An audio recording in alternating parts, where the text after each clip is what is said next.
right, so it is 2:15 and it is officially time to start the marketing panel. Before we get started, just a quick reminder that there will be a recording of this panel available through Long Live Lodging at some point soon.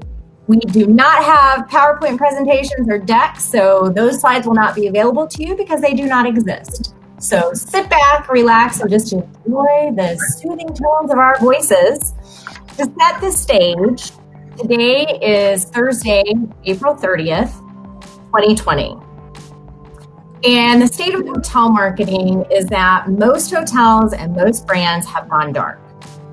No one's posting on social media, no one's buying keywords, most hotel marketing professionals have been laid off or furloughed. Meanwhile, around 20% of US hotels are temporarily closed, and the hotels that are open are lucky if they're running higher than 20% occupancy. We know that this situation is temporary and travel will return at some point. In today's panel, we are going to explore how to market not knowing who will be the first post-COVID-19 guest to return to travel and what those messages should look like.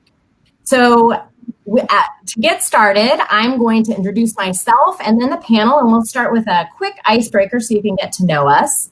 My name is Susan Berry. I am the president and queen bee of Hive Marketing. Hive helps hotel owners produce excellent top-line revenue results by integrating sales, marketing, and revenue strategy. And I live in Atlanta, Georgia. So as I introduce our panelists, I'm going to ask them a quick little question to share a little bit about their recent sheltering in place experiences. So I'm going to ask them to answer, what is the most surprising thing you've done since stay-at-home orders came out? So you guys be thinking about that, and I'll answer first. It's embarrassing, and everybody else is going to look way less crazy than me. But the most surprising thing that I have done since shelter in place became the rule of the land is to build the Blind Squirrel, which is a miniature cafe and nightclub for the squirrels in my yard. Like most independent restaurants, our clientele is mostly staying home. Our numbers are really far down, but we are seeing some takeout orders. So now I am happy to introduce Andressa Chapman, who is founder and president of Trigger Hotel Marketing. She helps independent luxury boutique hotels realize their true revenue potential. Andressa was named among HSMAI's top 25 most extraordinary minds in sales and marketing, and is a regular contributor to leading industry educational organizations and outlets.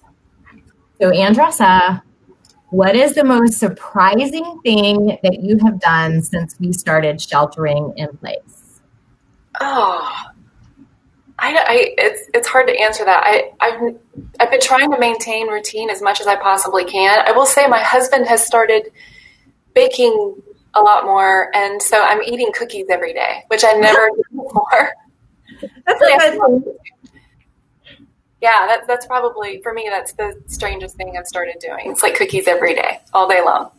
Understood. Okay, so next up is Stephanie Smith, the founder and digital matriarch of Cogwheel Marketing, where her expertise is in knowing the intricacies of hotel brand systems and understanding where brand marketing stops and hotel level marketing begins. Stephanie is also a partner and consultant at Cayuga Hospitality Consultants. So Stephanie, what's the most surprising thing that you've done since sheltering in place? I quit coffee. What? Between this and the chocolate revelation yesterday, I don't know who you are. I know. I mean, my alcohol consumption has gone up, but since I'm working out more, I don't need the coffee. So I just decided to give it up. And so I'm about 6 weeks with, almost no coffee. Wow, that is really impressive slash cuckoo pants. Our next panelist is Christy White, Vice President of Product Management at Noland, with 2 decades of experience in the revenue management side of the hotel industry. She has advised hundreds of hotels on improving their business strategy, performance, and profitability. So, Christy, what is the most unusual thing you've done since we started quarantine? So the most unusual thing is I took the ladylike skills that my mother, grandmother, and aunt taught me as a child, cross stitch, but I might have perverted them. Very nice. Very nice. I don't think they intended that I would use this this ladylike skill to do such lovely things, but that's what I've done, and I've learned how to smoke meat, and makes my husband a very happy person. Well, that is fantastic and very impressive. You are multi-talented. I have not started on the needlework yet, but I am feeling inspired. Now I am delighted to introduce Makaran Modi, who is assistant professor at the School of Hospitality Administration at Boston University. He teaches marketing and branding, and his research covers the impact of the sharing economy on hospitality, the intersection of hospitality and healthcare, which is happening real time, and branding. Makaran, what is the most unusual thing that you have gotten up to since sheltering in place? Boy, I think my unusual things are things I have not been doing as much as I thought I would, and I'd say the first one is not watching as much Netflix as I thought I would. I thought I'd have a lot more time to do that, but it just hasn't happened. And I think the other thing is really not had any alcohol during this quarantine, which consumption seems to be up in general. So I think I'm going anti-trend there. I think those are my 2 things. And I see a couple of folks from a couple of students on the panel as well. So shout out to them from BU. Awesome. All right. Last but not least, we have Mike Metzger. Mike is president and co-founder of Focal Revenue Solutions, a hotel technology firm that helps hoteliers increase their strategic decision-making capabilities through accessible analytics. All right, Mike, you've had a lot of good examples to help you prepare. What is the most unusual thing you've done since we began quarantine? I don't know if I can top Stephanie or Christy, but I would say in an effort to atone for all of the baking that has taken place with friends and family, I've actually started up a construction yard gym. So I went to Home Depot, and with a lack of available weights, bought some gas cans that I could turn into 40-pound dumbbells, a nice 80-pound construction bag, and a few other items as well. So learning how to try and stay healthy throughout this crisis in a whole other way. I really like how the panel is sort of a half and half split between virtuous and not virtuous. Hopefully this will continue as we go into the questions. So for the first part of our discussion, we will attack some of the big questions that we all have about the path forward for hotels. And because we have a large panel, we're going to take turns. So some of our panelists will answer each question. We'll have 4 questions for the big discussion, and then we're going to move into a speed round. So I'm going to ask this first question.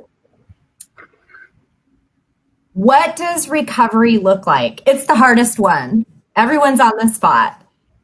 When will it happen? Who's going to travel first? How do we get to them first? When should we start selling again? But big picture, what does recovery look like? And so I will turn it over to Christy to answer first, and the rest of us will go on mute. So to me, recovery is going to happen locally. We've seen it happen in every recession in the last 25 years. So for hotels, as you begin to sell, and do not start that today, If you have great, strong, deep relationships with your local businesses, then you can reach out in a way that is, how are you doing? How do you feel about what's going on? How is your company doing? But it should be very thoughtful and not a hard sell. And if you don't have those deep relationships locally, you're going to struggle in this recovery. Any hotel, I think, that has been dependent upon the RFP and solely dependent on the RFP is really going to struggle, because when this starts coming back, it's going to be booked at Susie at the office around the corner, not by Nancy 400 miles away. It has happened in every recession in this century and every recession in the last 30 years. And trust me, I've lived through them all. Thank you, Christy. I'm going to kick it over to Makaran to answer this question as well. So I'll repeat it. What does recovery look like? When is it going to happen? Who will travel first? How do we get to them first? And when can we start selling again? What does recovery? Well, I think I'm going to obviously echo Christy with the fact that a lot of the recovery is going to be led at a more local level. As to when or what kind of timeline we're looking at, I've been going through a variety of sources on research that's being done to sort of predict when travelers are going to look to book again. And I not to sound pessimistic, but a lot of the data that we've been seeing, I think there's sort of a partly incomplete view that's provided there. And here's what I mean by that. A lot of the data that's coming out is about people's intent to travel. And most data sort of averages out on sort of between 3 to 6 months is when people are going to start looking to book again. I'd probably temper that down a little bit because there's a variety of other factors that aren't really typically considered in such intent data. So just to give one example, once people start going back into their offices, into jobs, there might be some element of reluctance in people actually, say, taking a vacation too soon after getting back, primarily because they're worried about keeping their jobs more into the sort of the long term and the future. And then general economic sentiment, that's going to determine how people are feeling about booking at that point in time as well. So I think that 3 to 6 months timeline that we're seeing, I'd probably temper that down a little bit. But I do agree with Christy, though, that this does present a lot of local level opportunities. So more staycations and more drive markets probably for hotels for the foreseeable future. Excellent. For those of you who have just joined us, welcome to the marketing panel. Please feel free to enter a question and we will answer them as they appear. We'll also have some time at the end for Q&A. If you hear a particular speaker and want to learn more about that person, you can hover your mouse over their picture and find out their contact information, company name, all that good stuff. All right, so we are ready for question number 2. Again, it's a big one. I hope everyone brought their crystal balls. This question is, what should we be doing right now? So Christy said not selling. So what should we be doing right now? And are there marketing channels and target audiences that we can and should be going after? So I'm going to kick this one to Stephanie. Perfect. So when we think about, not doing the hard sell, I would say that, the lowest hanging fruit would be to start with any email marketing that you have, people that are already warm and familiar with you, share stories about your team, share stories about your local area. So leaning into, again, to what Chrissy said about the community. So if there's any great community stories that you can share on social media and email marketing, those are going to be what keeps your product and hotel front of mind without pushing too hard. So maintaining that warm, fuzzy feeling, I guess, with the people that are already familiar with you, so that hopefully when they do feel comfortable and safe to travel, that you're still front of mind without pushing too hard. Excellent. Let's get a different take from Mike. Mike, what should we be doing right now? And are there marketing channels and target audiences that we can and should be going after? Yeah, I love that question. And, I think just to touch on pieces of what Christy, Makaran, and Stephanie have already said, there's an element of understanding that the recovery is going to look a lot different than maybe the business that we've enjoyed in the past, right? So I think probably the most important thing that hotels can be doing right now is working to build agility into their processes. So I think when you think about historically how we've engaged as hoteliers, right? Between the sales, marketing, revenue management disciplines, we come together with our reports once a week and try to determine our strategy. We've seen this crisis start with dizzying speed, right? And as we continue to emerge from the crisis, we're going to see that the dynamics change in real time. And it's no longer good enough for us to be able to make decisions, on a weekly basis or on a monthly basis, taking 3 or 4 weeks to get a marketing campaign out the door. We really need to start to figure out how can we better align our teams, get everybody working off of real-time data, and then leveraging that data to go out there with small bet strategies that we can use to determine what's really working in real-world scenarios, and then double down on those strategies, right? So I really think it's all about aligning your processes and procedures. And I think we really need to blow up the current operating model and really work towards more of a commercial strategy model as opposed to that siloed sales, marketing, and revenue management. To me, that starts with getting rid of the data gophers and really enabling everybody with real-time information so they can go out there and take action.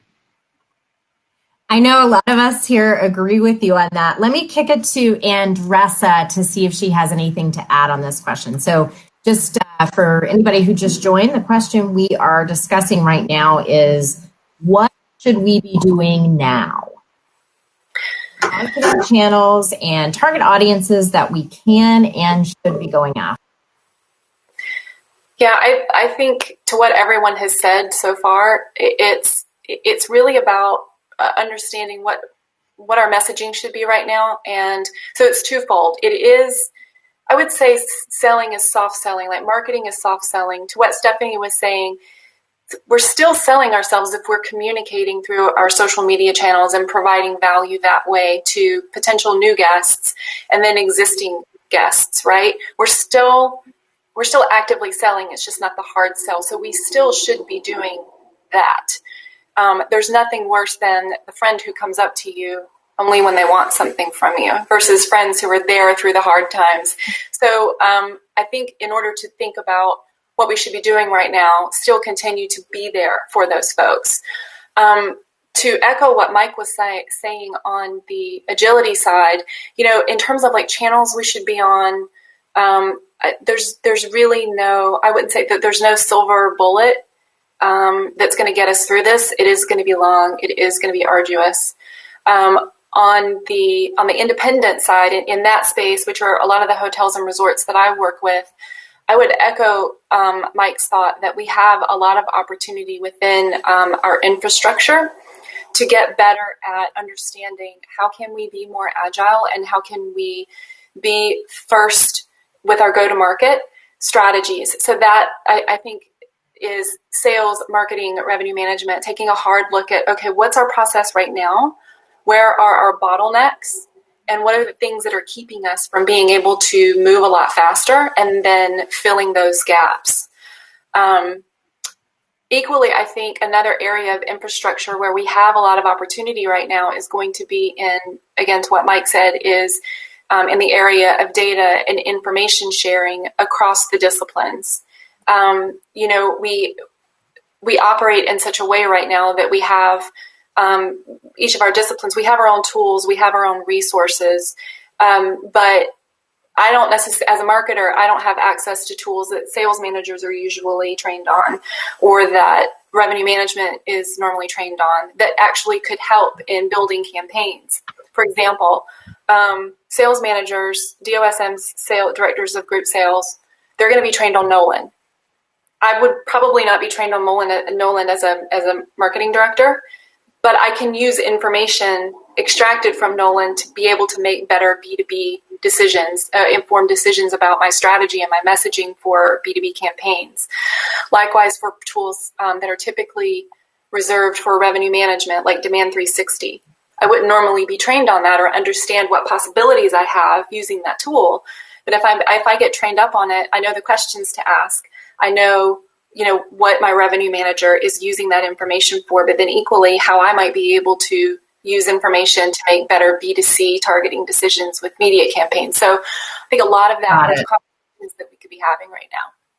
Excellent. Thank you. All right. Our next question is, what kind of marketing messages do we think will work? What channels or methods will be most effective? And we touched on this a little in the answer to the last question, so I'll turn this over to some of the folks who didn't answer. Basically, what can we do today to be prepared for tomorrow? So, Makarand, would you like to take this question first? Again, it's what kind of messages do we think will? Well, I think given where we're at right now, with the situation evolving so quickly, I think the element of messaging, and I think Stephanie mentioned this around email, there's an element of reassuring guests right now about the steps we're taking to make sure that they're safe. There's a recent University of Florida did a little bit of research around the things that customers are looking for right now. And the top two things that they're looking for is making sure that the employees working in establishments are being temperature checked, and also the fact that they have protective equipment that is being provided to them. And this is for travel and hospitality. So I think communicating these steps clearly and telling guests how they're going to be kept safe for the foreseeable future, that's important. But I also think from sort of a more long-term recovery perspective, if you think about what a lot of us in the room, what we're doing right now, travel is a great escape, right? Be it in coronavirus times or not. And I think that element of wanderlust or this desire to escape, I still think that there's a place to market that in a much more subtle manner without seeming too salesy. We obviously don't want to be pushing products on customers right now, but I think good content that keeps that wanderlust alive, and when people are ready to travel again after being cooped up for so long, really inspires them to travel. I think so. Inspirational content is something I would add to the messaging right now. I love that, and I hate to rain on the inspirational parade with a very specific question, but I wanted to follow up on the temperature check point that you made, because I know people in our audience are going to scratch their heads and say, am I allowed to do that? Am I allowed to check temperatures of my staff? Any thoughts on that? And if you want to pass, I totally understand. I'm putting. Well, I'm not 100% sure from a legal perspective. I'm not a lawyer, so I'm not going to comment on it from a legal perspective, but I definitely think from a consumer safety perspective, I think from that element of providing reassurance, it is an important step. Well, hotels in Wuhan have been doing that. The hotels that have opened up actually are temperature checking guests and employees that are coming in. To the extent that it is allowed in the United States, it would definitely be something that adds to that perception of safety and making people want to come back a little bit sooner. Understood. Okay, Christy, I'm going to ask this question, not the temperature question, but the overall question to you now. What kind of messages do you think will work? What should we be doing now to get ready for tomorrow? So I think Makarand handled the message. It should be about what we're doing to protect the safety of the guest, of the company's associates as they're beginning to return. That's a very important thing. That duty of care communication is important. The training of our employees are very important. But there's a secondary piece of that, especially when you start looking into the group space, is the way we manage groups is going to fundamentally change when demand returns. You're going to have different markets. They're going to have different social distancing rules dictated by the government, by the ownership group. You're going to have organizations and companies that are going to have their own rules. So all of that capacity information that you have is probably pretty useless right now. So right now we should be using this downtime to some extent to say, what does our space look like in the confines of different social distancing? If we have to go to a 6 foot per person distance, if we have to go to 7 feet, 8 feet, you now have the time to determine, what do my capacities look like? Will a U shape work in this new world? If not, then you've got to remove that from your capacity sheet. And you're going to have to be able to guide your customers through that, because there's always going to be that one Karen that says, I don't care. I want 80 people U-shape in that ballroom that has 1,000 square feet. And you're going to have to be able to explain that. Your team is going to have to be seamlessly be able to explain that. So now you have that time. And then to pivot on that just a little bit, and I'm about to make Mike smile, Now you're going to also have to figure out how that works in the confines of revenue management, because it is going to become more important than ever to optimize the revenue that we get on that meeting space. It's not going to be that knee jerk, if you spend 6 times the room rental in food and beverage, you get it for free. Because guess what? With the new rules, there's no way they're going to be able to do that. And then I'm going to pivot over to food and beverage, because guess what? Buffets are a thing of the past. So what do those menus look like? How are you going to do that? You can't have a tray of muffins anymore or a tray of cookies. Are you going to have to buy prepackaged stuff, which is going to increase your cost? Or can you bake the cookies and slip them into vellum wrappers and put a seal on them, and that will be sufficient? Those are all things that you're going to need to put into play, and you need to work that out now, and then how you're going to communicate that to customers when they start returning. Excellent points. Our time is moving super fast, but I think this question is going to be a really important one for the folks who are in our audience. So I'm going to ask a fourth big question before we move on to our speed round. And that is, how can hotels save money on marketing? What free resources exist? Our marketing budget has been slashed. Should we still even bother? Can we still get results? What should we be spending on? What shouldn't we be spending on? So for this question, I will turn it to Andressa first. Take it away, Andressa. Yeah, I think a lot of it is leveraging the information that we already have access to. I mean, we've talked about this and answered this question a little bit, just in terms of, our business intelligence tools. Owners are already spending a lot of money on those tools. So how can we extract more information from them and better leverage the information that we're getting collectively as a commercial strategy team, not just in sales or marketing or revenue management, but collectively as a whole? I think it's not as much about, in this way, it's not as much about saving money, but it's about improving your revenue opportunity. Excellent. Thank you. Stephanie, do you want to take a shot at this? How can hotels save money? What should they spend on? What shouldn't they spend on?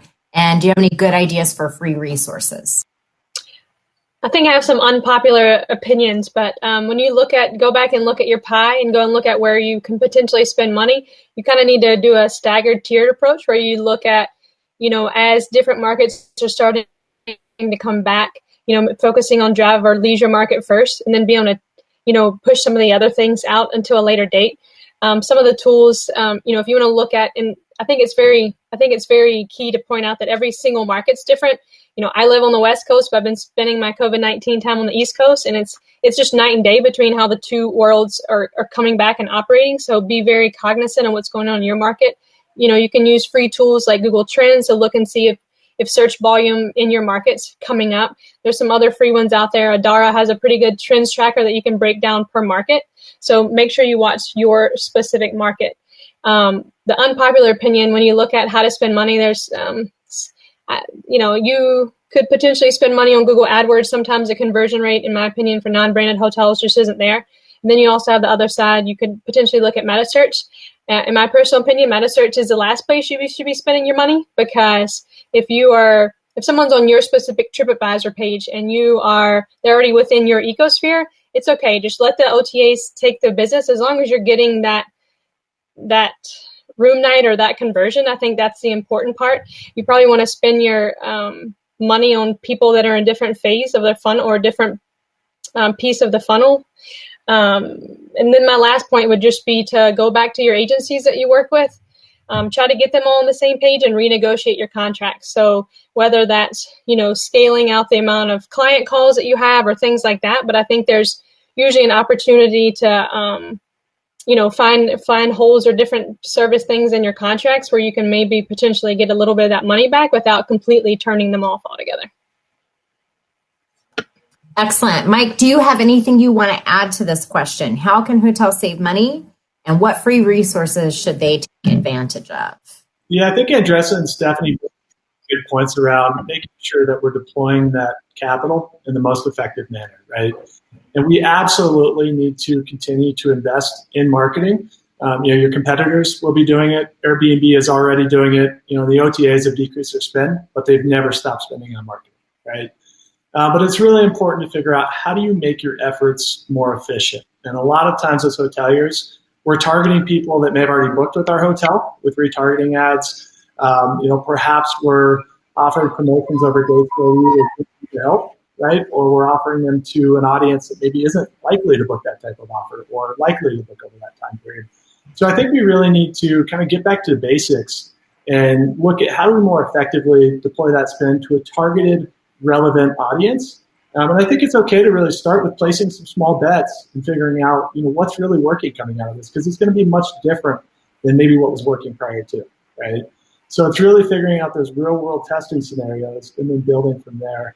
And then I think there are several things that you can look at that really don't cost you anything, right? So how do you more effectively leverage your email marketing? And several people have said it, but not necessarily in a direct sales way, but in a relationship building way, right?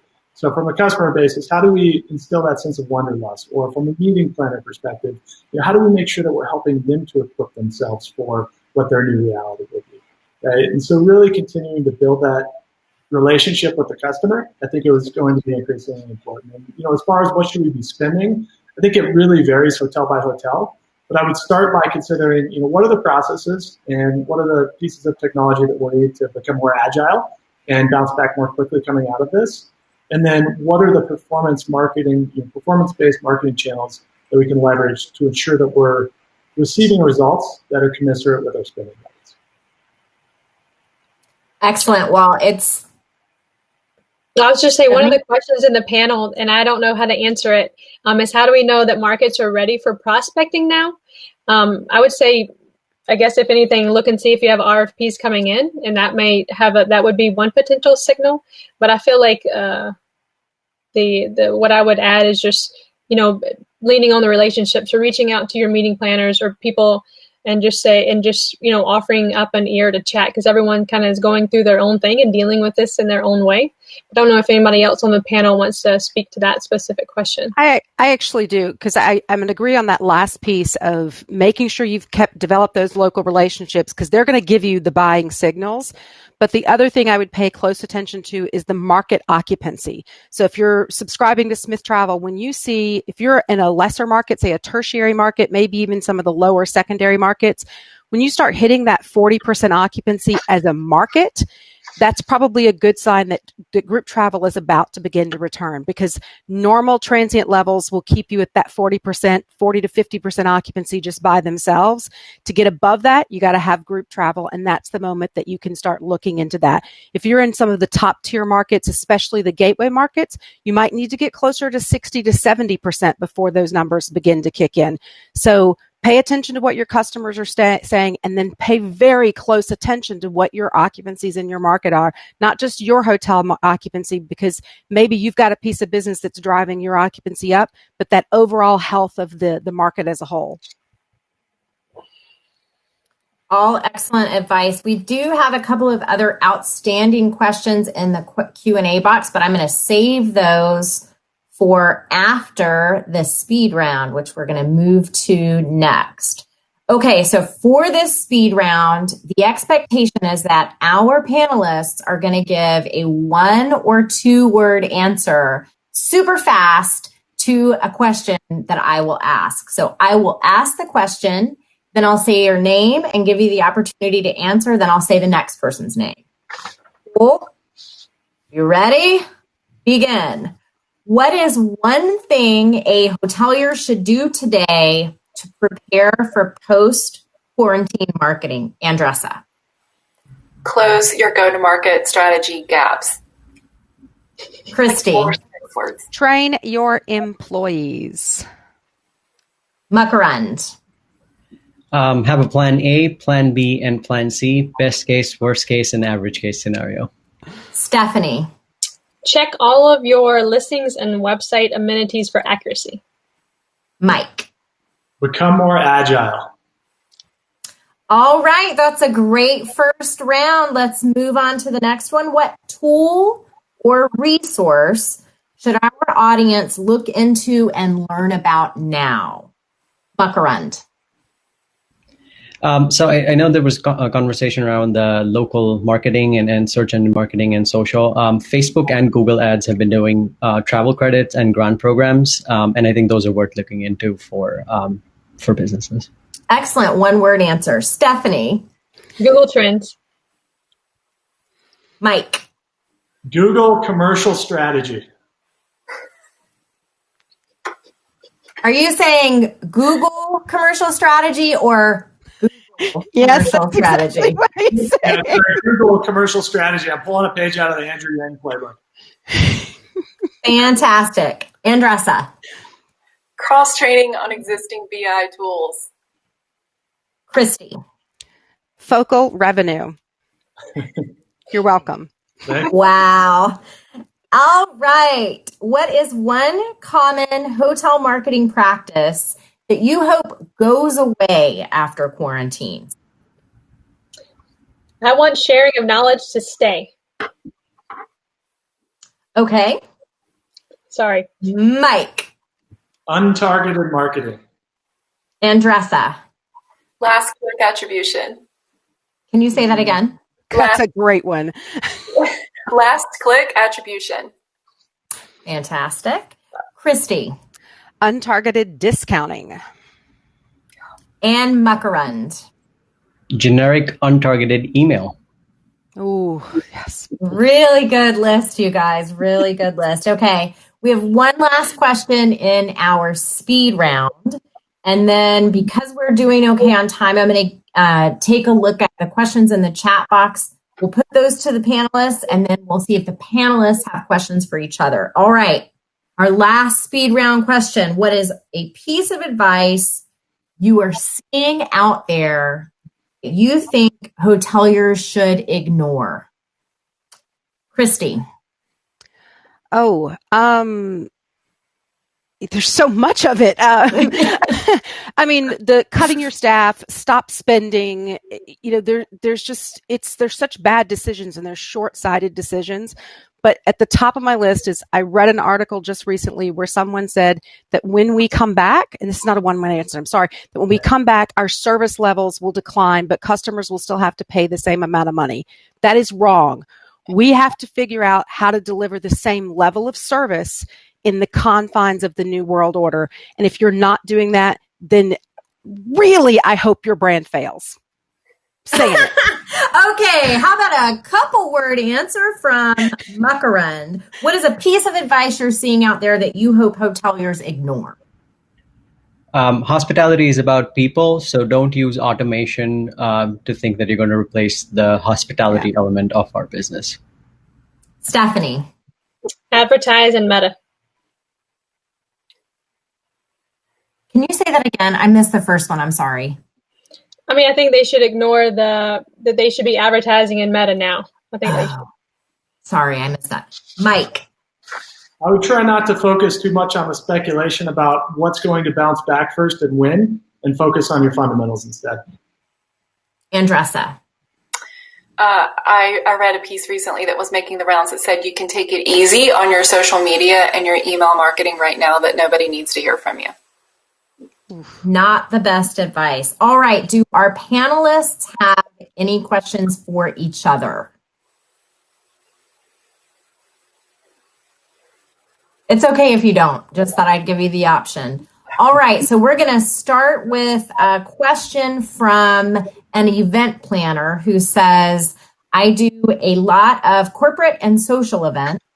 How can I work with my venues to create a package that works, as my clients are South Asians who have large headcounts for events? So I think this is in reference to, Christy, what you were saying about making changes to capacity charts. Yep. Any thoughts on that they want to share? Well, I mean, I think you're going to have to realize that you may not be able to do those large headcount events.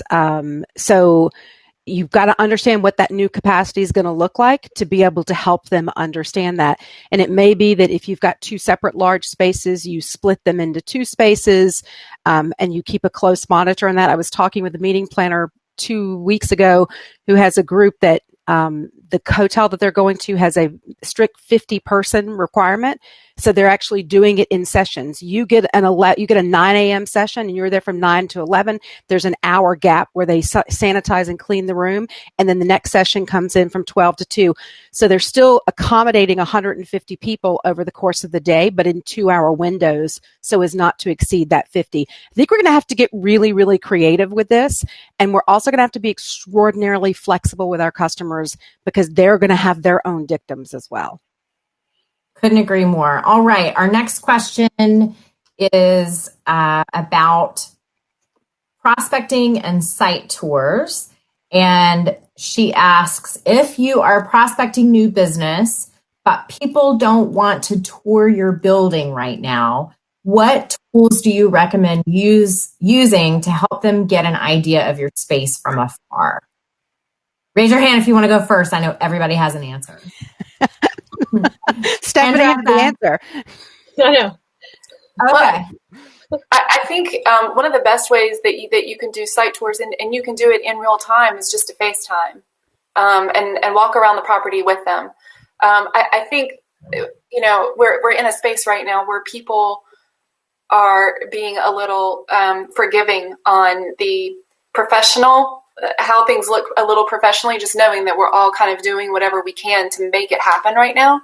So, and I think it would be much appreciated that a sales manager actually takes the time to spend that time to walk around and do a site tour as best they can and ask questions and kind of ask questions before to kind of hone in on what are the things that you really want to see. Is it back of house? And kind of understand what are the things that I need to be showing them right now that's going to have the biggest impact. Excellent. Okay. What does the relationship between individual hotels and big brands look like moving forward? Anybody want to take that? I should have known that would come from Lance. Hi, Lance. You talked first. You got to answer it, Stephanie. Yeah, I mean, CBRE in the earlier presentation, they did analysis of how each brand was helping ownerships, at least from a fees and whatnot standpoint. I think some of the brands were a little bit slower to offer that assistance, and I think owners that were in a tight cash flow problem are more likely to remember that in the long run. I think how people, I think just in general, as people remember how companies are treating them during this time, whether it's your landlord, whether it's the restaurant down the road, whether it's the hotel. I think all people are going to remember that. And the same thing, owners are going to remember that and how the big brands are. So, I would like to see, the big brands open up a little bit more on the marketing side, wish list for me, to be able to give, owners and management companies that have more expertise and have a better working relationship between owners, management companies, and the brands. Because as the big brands have furloughed most of their teams on the marketing side, the hotels are left by themselves. So it's been a little bit painful to not have that resource, and people are trying to figure out how to do without it. So I want to give a plug. Long Live Lodging and the Lodging Leaders podcast did a series. I think it was a 2-episode series on the state of franchising in the hotel industry right now. So I want to encourage everyone, if you're interested in that relationship between hotel owners and brands, to listen to those podcast episodes. They were great. Okay, we have one more question, and this is one that I honestly could have asked myself. I'm sorry, we don't have one more question, but we have time for one more question. So how do you personally reconcile a feeling of dissonance between the sense that you don't think people really should be traveling, and yet you need to be marketing travel because it's your job? So in other words, your boss is advocating for the stay-at-home order to lift, and you're secretly wishing that it would stay in place because you think it's safer. What do you guys think? Mike? I think that's a really tough personal dilemma, right? I think one thing that has given me a lot of hope and inspiration throughout this process is that we're really in the business of employing other people, right?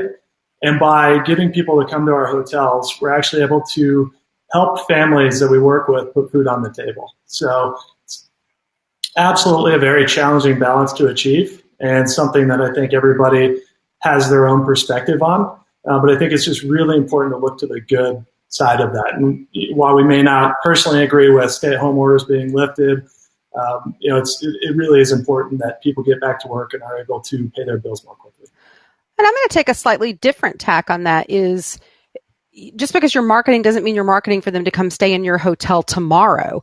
A lot of what we do is creating that wanderlust that make people think, I want to go there. That is, it's where when all of this goes away, that's the place I want to be. And we've all said and agreed that this is going to start locally. So if you're in a good drive market, having that ability to influence people to think about, I want to go there when this is done, that's what marketing is all about.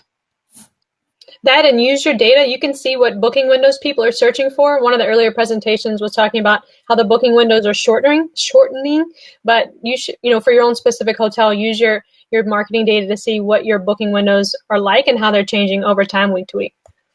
You guys, I cannot thank you enough for truly living up to our moniker, greatest panel of all time. Our time is up. I thank you. Thank you to our attendees and audience. Thank you to our amazing panel. And one last time, if you're interested in speaking with someone further, you can hover over their picture and find out how they'd like to be contacted. Thank you so much. Thanks for attending, and we'll see you at another panel. Bye, guys. Bye.